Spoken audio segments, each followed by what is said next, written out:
Welcome to the Lighthouse Television Network, America's premier online gospel television network.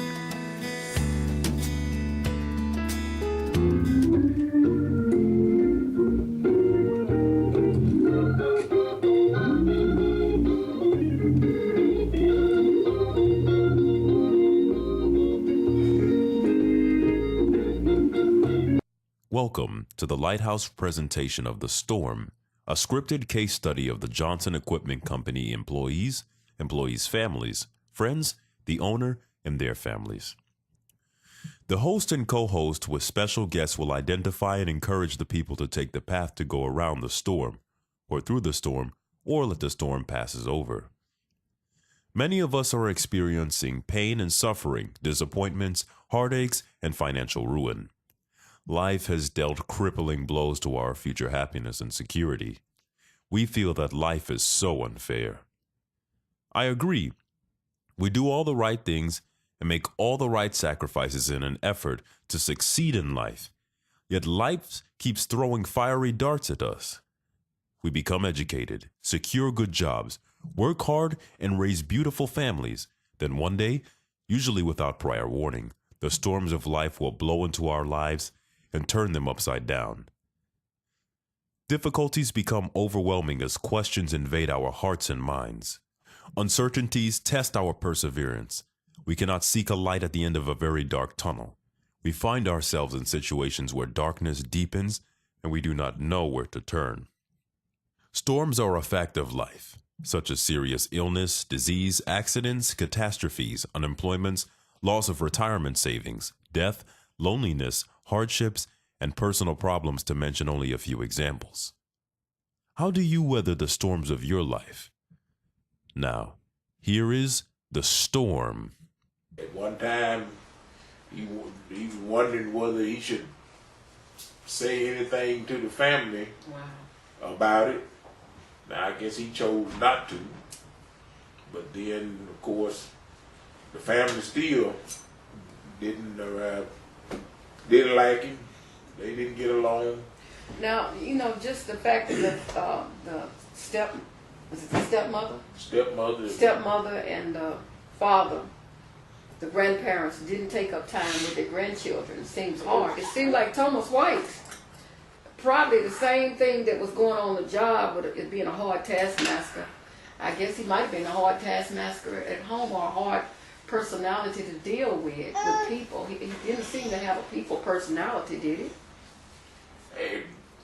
It was, as long as it was like he's bossing, he's the boss, and you the employee. That might be why the family, that section of the family didn't like him.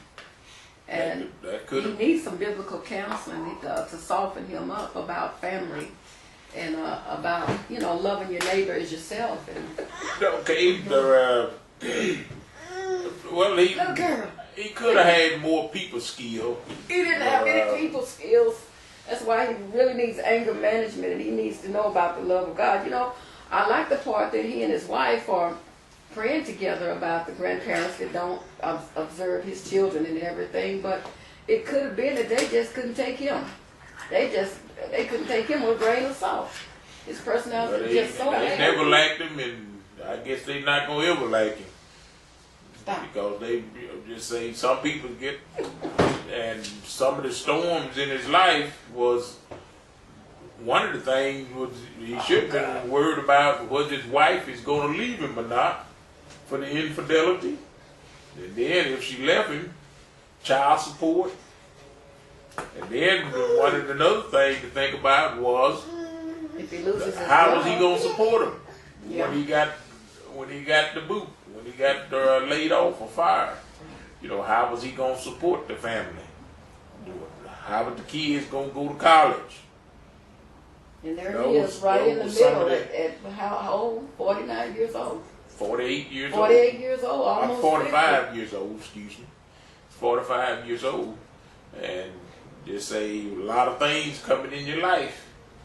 You know what? But when you get to that 48, almost 50, it's hard to teach a old dog new tricks. Looked like he was just bound to be doomed to lose that job because he wasn't looking at the fact that they wanted somebody more closer contact with customers, and they wanted a better rapport with his workers. They wanted him to have a better rapport with his workers too. But it was like, do as I say, do. Right? Well, it's hard to change careers at that age, but You did it. I did it myself. I was in sales for. I remember that trying I worked time. That for storm Burroughs we had. Corporation for about 4 years. Then I worked for Radio Shack for 15 years. Mm-hmm. And in the middle of the stream, I said I would never be a teacher. When I was in college, I was in classes. Everybody in the class was gonna be teachers except me. And I said I never will ever be a teacher. And But I suggested it. I said, "Oh, Charles, you can go back and get your education. You know, you can go to what was it called?" and I changed careers. I was in sales. I made What did you?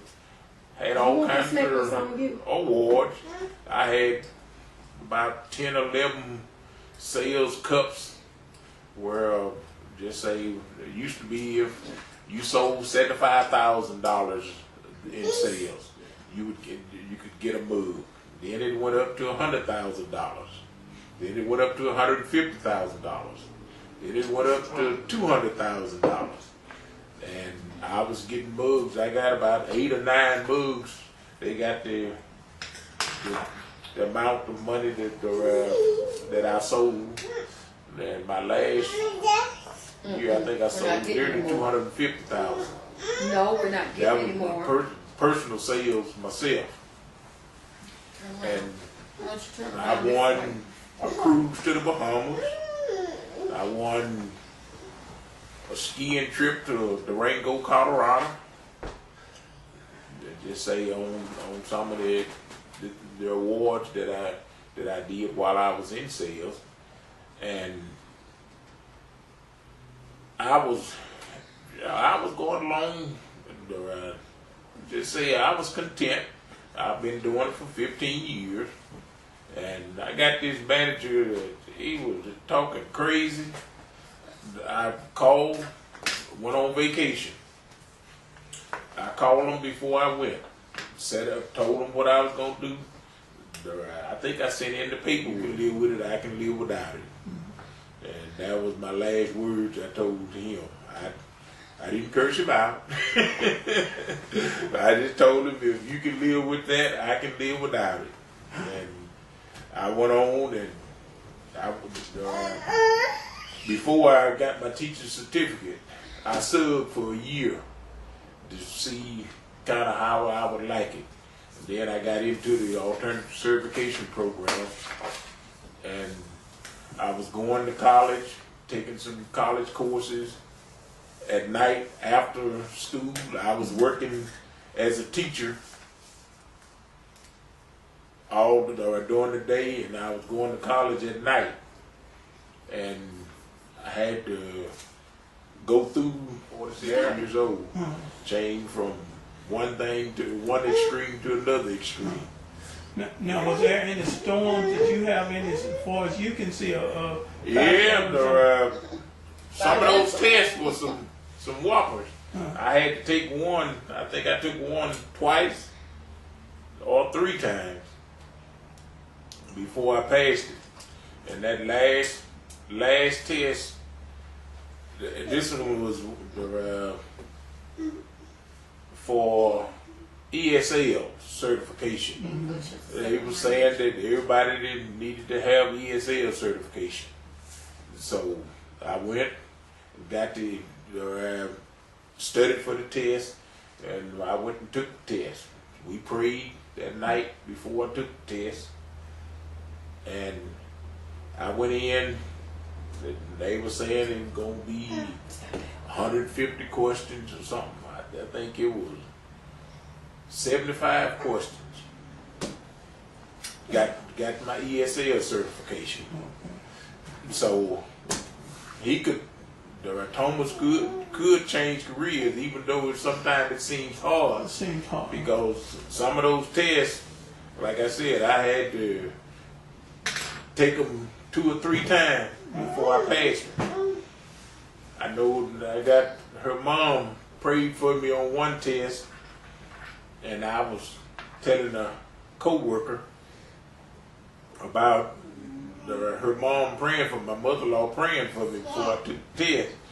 And he had taken 1, 2, or 3 times and failed it. He said, "Could you get her to pray for me?" So we got her to pray for him, and he passed it the next time. So you can change careers, even though some of them was hard. Being married, kids, and a new career, trying to teach during the day, going to school at night. It was kind of rough. And then, of course, you had to try to pass those tests. And you had, just say, I finished college in '75, and here it is in the '90s. I'm going back to school. So, Pete Olson was Thomas White's supervisor, and he wanted to motivate people, and he wanted them, while Thomas White just wanted them to finish the job, he wanted them to finish the job and then go beyond thinking about what they could do to make the job easier and make it better. 38 years old, he had 4 kids, been married 8 years. It was a pretty good marriage, those first 8 years. Then he started working with college students that's in the church. So I guess they had a college in church. And he started working with college students. And he became real friendly with a college girl at that time. And she became like the family, like a sister. College student. He didn't like his feelings because he wasn't planning on doing it, having any infidelity on his wife. But his feelings grew that he fell in love with the young college girl. Depressed. And sometimes he just wanted to, just wish he was dead. Okay, the storm I see with Brother Pete Olson, the major storm that I see with him is his lust and his desire for this younger woman, because he was guilty. He said that he felt so bad about it he wanted to die almost, because he still loved his wife, but he said he wasn't in love with his wife. Now when he said he wasn't in love with his wife, really what they need is marriage counseling, particularly him, because he's let lust take over his mind, that pretty young thing. And that's something that gets into a lot of marriages, and it happens to a lot of people. See, that's what the enemy wants. He wants to steal, kill, and destroy. He don't want marriages to work. So that's why marriage counseling, and if he could also stop mentoring that young woman. Stop with the college kids altogether and devote more time to saving his marriage. But he's got to want to. You got to want to save your marriage and keep your marriage going. He just really needs to rekindle the flames in his marriage with his wife. The grass always looks green on the other side. And hey, we remember the good old days when we were pretty young things too. So she looks good to him. And he's a vital, healthy man. He just needs to rekindle his affection for his wife, and that can be done by doing, different things, procedures, making time for each other. Maybe the rat race of life and the way he's worked and the way she works and has taken care of the kids here and there, just the hustle and bustle. Maybe they've gotten far away from each other intimately. and socially. And it doesn't take a whole lot of money to rekindle a relationship. You know, you can do things at home, or just get your motel and get somebody else to keep the kids. I don't know what ages they were, but it's a matter of rekindling. But he's got to want to. 38, so they could be fairly young. They don't have to be that old. Mm-hmm. But see, another thing, and they're gonna have to look at those marriage vows again, where it said most older marriage vows said, you know, until death do us part, or whatever. And God holds us to those marriage vows. Being a pastor and having married some people and having a husband myself, and some of the situations that we've gone through, you know, I could have just threw in the towel, you know, because like when you went through with changing careers and everything, you know, it was a financial bind. We'd never been in a financial bind like that. But it took a lot of praying together, and it took a lot. I know it took a lot of encouragement from me to you, because I kept telling you could do it. And you said, Deborah, I never wanted to teach. You said all my cousins went to education. They were doing education in college, you know. You said, you know, that whole side of the family, they're nothing but teachers. Now they want to teach. But I kept encouraging you, and I think that's what this Bob Pete Olson needs, is probably some encouragement to somebody to sit down and talk to him and tell him that the marriage vows are sacred. That's what it's a covenant between you and your wife, or you and your husband. And a lot of people don't realize that, but I've had to sit down and look at the marriage vows, because when people come, even before I got the counseling classes, I had to tell them about the marriage vows, how sacred they are, and what the Lord says about it. And also, Hebrews 4:16 talks about the word is sharper than any two-edged sword. It cuts between the marrow and the bone, and it deserves it discerns, it knows what the intent of your heart is. So he needs to search his heart. Does he really want that pretty young thing? And all the trouble she might cause, they might start out okay, but just think, how old is he? 38 years old? 38. 38 years old to maybe her 20 or 21. Is she going to be there for him in the long haul? Better start back looking at your wife, and one that's already tried and proven. That's the way I see it. Okay, I think you're ready. Yeah, you know, the younger version, they don't last, but They don't last. And then he's an aging man. Is she going to be there for the, you know, maybe for him going bald, or, you know, there are so many things so many physical things that we go through in life as we get older. You know, I wasn't ready for you to be on a walker. But we still do things, and you still don't let me down about fixing up things around the house. You still do it. It may take you a little longer, but I love you for that. all the years that he worked, which is, he worked there for 10 years, and each year, they had 9 managers, all of them wrote down exactly the way he did. And the first, just say when he first started, they saw that he wasn't really motivated, and his attitude wasn't the best. They saw that from the beginning. But he was increasing sales, So he let him slide. he had, the people would get the task done, so he was kind of task orientated, where the people would finish the task. But the different managers wanted not only for people to finish the task, but they wanted them to go beyond and think about what they could do to improve instead of just finishing the job.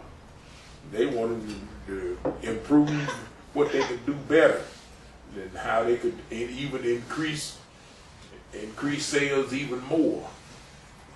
They wasn't just wanted to stop at just finishing that particular job and say, well, I finished. You know, they wanted them to go beyond. And all those years, it was just leading up to somebody is going to say, this is enough. You've had I had all these opportunities, and you're not motivating anybody. All you doing is bullying people to do. Right. And you like forcing people to work because you punish them if they don't, and you kind of give them rewards when they do.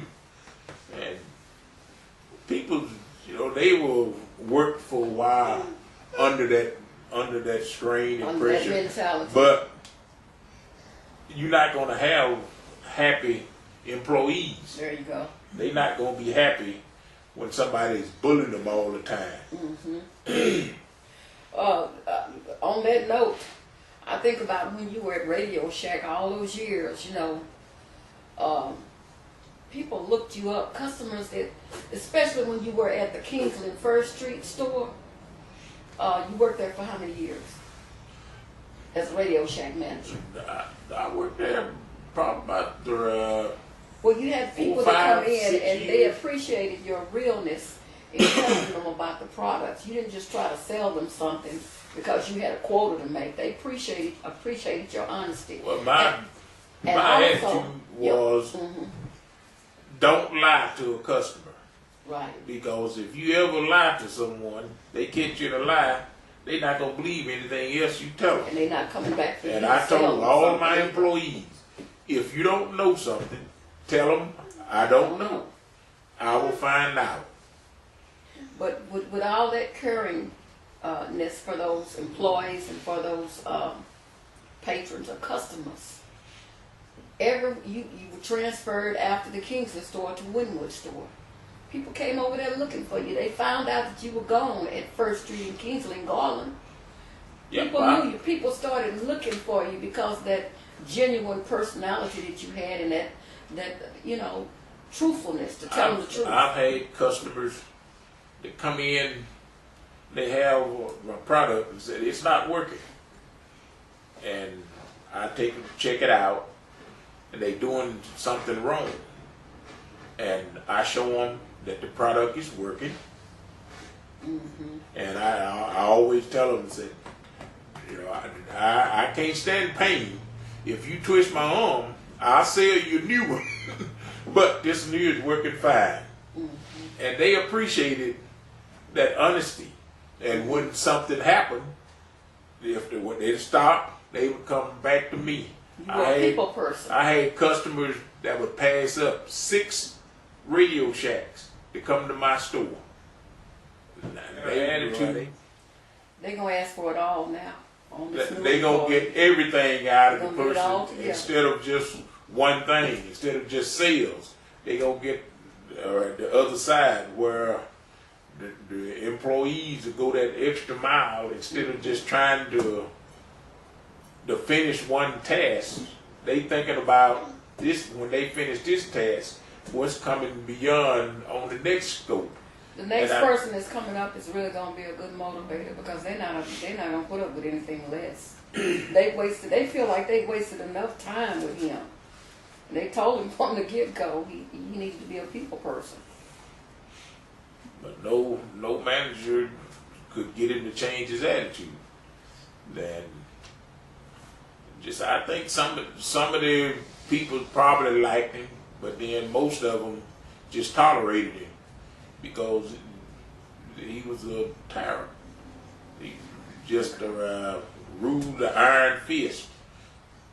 And if you didn't do it his way, you got punished for it. And I think the employees, they was ready for something else. I think they would fall or jump back and bounce back, and the next person that's over them, I think they will work for that person just as hard as they work for him.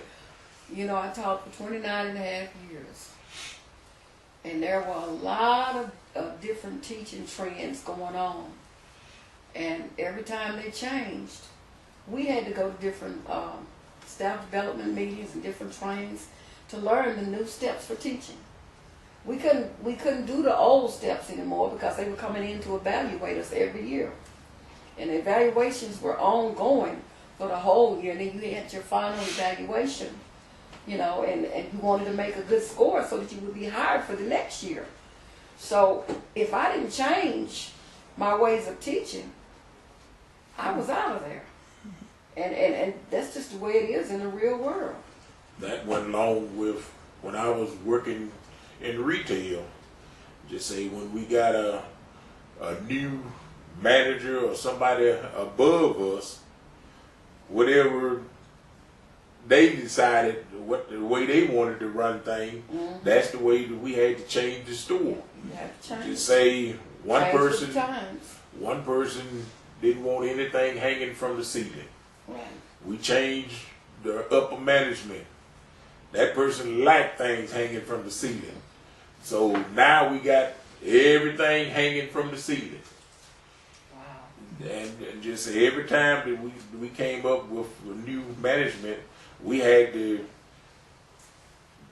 fall in line to what they went with, what they liked. Every job That's has the way some the kind store of, had to change. Every job has some kind of educational ethics that you have to keep up with and change every so many years. If you don't, you out of there.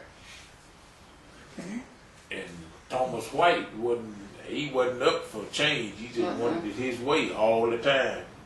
And it was his way or the highway. I remember when they took corporal punishment out of the schools. They said, don't pinch him, don't touch him. Even in the bathroom, don't slip and do anything. Then go on home and tell their mama, don't touch him. And then you had some of those old substitutes that had been subbing there at that particular school for years. And she would take them girls in the bathroom and she'd get them. You wonder why that class was so quiet as a mouse. Come to find out, the kids went home and told their parents that she was getting them in the bathroom. That woman, she didn't get a chance to come back and sub anymore. You can't break the rules. You got to learn another way to chastise the kids or to get them to listen to you other than corporal punishment. They said, don't touch the kids. Don't touch the kids. Well, you have to, in everything, you You got to grow and you got to change. Gotta go with the flow. Things change, so you have to be ready for change. And if a person that don't study grow, then they gonna get run over by progress. Cause everything, all the new stuff going on, you gotta, like all these new phones and things that I can't all I can do is answer them sometimes. You learn. All the new technology. You learn it. You got to try to keep up with it, or else it'll overrun you. Now, And Thomas wasn't really keeping up with progress. No, he was gonna do things his way. All the new stuff that was going on, and where the company could be making more money, he wasn't getting it done. They terminated. all right. And so I'm gathering here that you do not think in any way that his termination was unjust. It was an unjust termination. No, it wasn't unjust. If they terminated him that first year when he started, and he had the power. He thought he could do what he wanted to do, and that's all he did. He believed in people being a people person. He believed instead of Thomas just wanted them to complete a task. He would give them a task, and he wanted them just to complete that task. But Pete wanted them not only to complete the task, but to go beyond and think what they can do to improve what they've just done. And that way, just say the company would be improving as they improve. And I'm sure they would get to be motivated by if they improve sales, and they're going to make more money too. So it's going to be a twofold deal. They can help themselves and they can help the company. And Pete believed in the motivating the salespeoples. Where Thomas, he was just wanted a Tyrant. power trip where just tell them what to do and make sure that they did it the way he wanted them to do it. And he just wanted them to complete a task, whereas Pete wanted them to go beyond that task. And in his life, just say he didn't commit adultery by the sense of not committing it, but in his heart, he did commit adultery because he was thinking that he done fell in love with the girl. He's lusting. So he committed adultery in his heart, even though that he didn't physically commit it. And he would have to get on with his God to get forgiveness for that. And I'm sure it probably had some effect on his wife, because if she could see he's not paying that much attention to her, and I know the women's intuition, they can see when you're interested in somebody else, especially if that person that come around and spent time with your family. And she could see the thing that was going, and The he Bible had to said worry about about if your eyes offend you, pluck them out. he wouldn't have any eyes.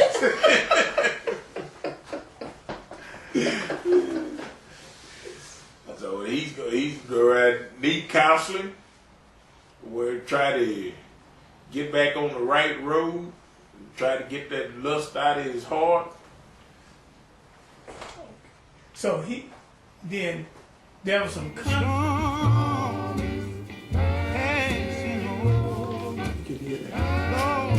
Hallelujah. I like to say it one more time, boy. Hallelujah.